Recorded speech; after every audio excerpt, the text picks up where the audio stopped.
Hi guys, today we'll be starting a series of SQL interview questions, problem statements, and some tips and tricks, which would hopefully better prepare you for the technical interviews, which could be for business analyst role, BI engineer role, data analyst, data scientist, um, in those families.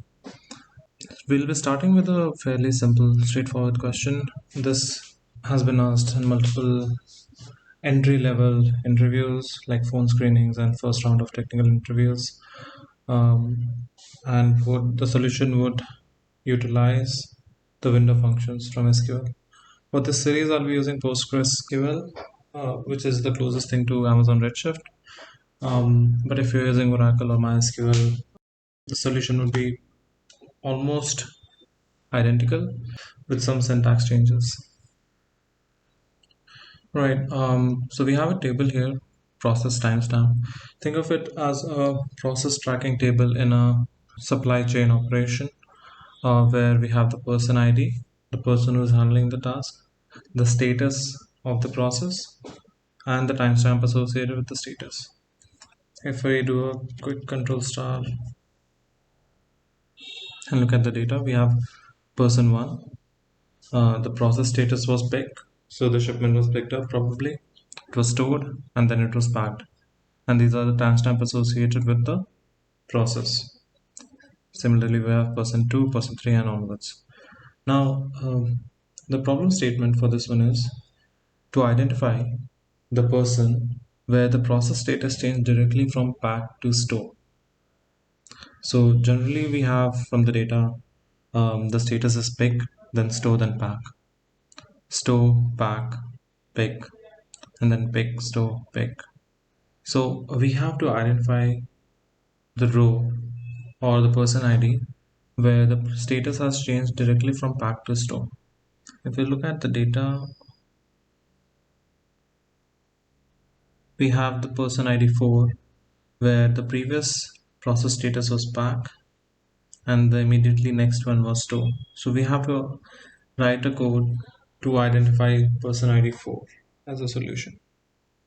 Now in order to do that, we need some sort of a mechanism to identify what was the previous status of a person's process and what was the current status, or what is the current status and what is the next status that's going to be. To do that, we can use either a lag function or a lead function. I'll be using lag function here. So we can start with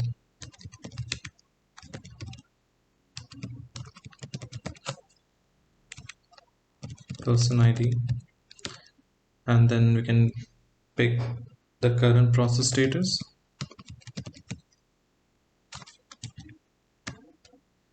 and then the immediately preceding process status.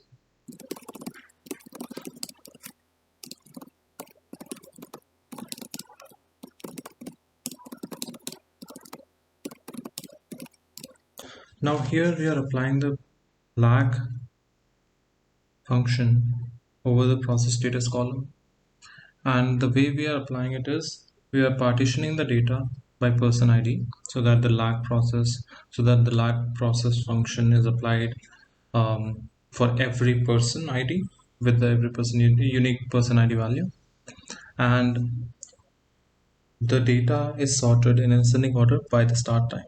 This is important because we want to go in the chronological order and identify which status came first, and the immediately following status should be store. So the first status should be pack, and the second one after that should be store. Give it a name. Now if we do a select, if we run this query, um, this has to be the table name. Now if we run this query, we can see that we have a previous process status column. Now for the first person and for the first record, it is null because there is no previous status for this particular person. But then for the second row, the previous status was pick, which is correct in ascending order, and then the previous status was store. So we are able to generate another column which gives us the previous status for every person.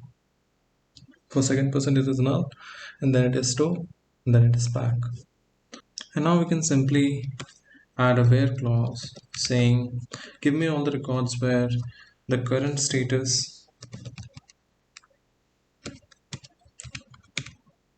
is store and the previous status was back. Now this won't work because previous process status is a window function which we are defining here itself, and we can't define it and use it in the where clause in the same query. So we'll have to put this as a subquery and then apply the where condition. So we can do something like select from.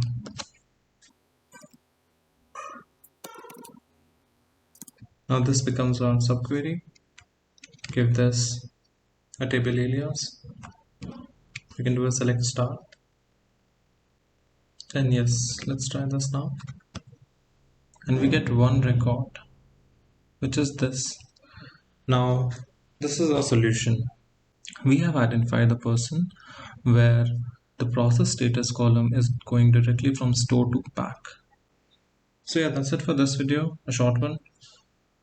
I'll be bringing in more videos with more complex problems to solve. Um, Subscribe to the channel if you find this useful, and I'll see you guys in the next one. Thanks for watching.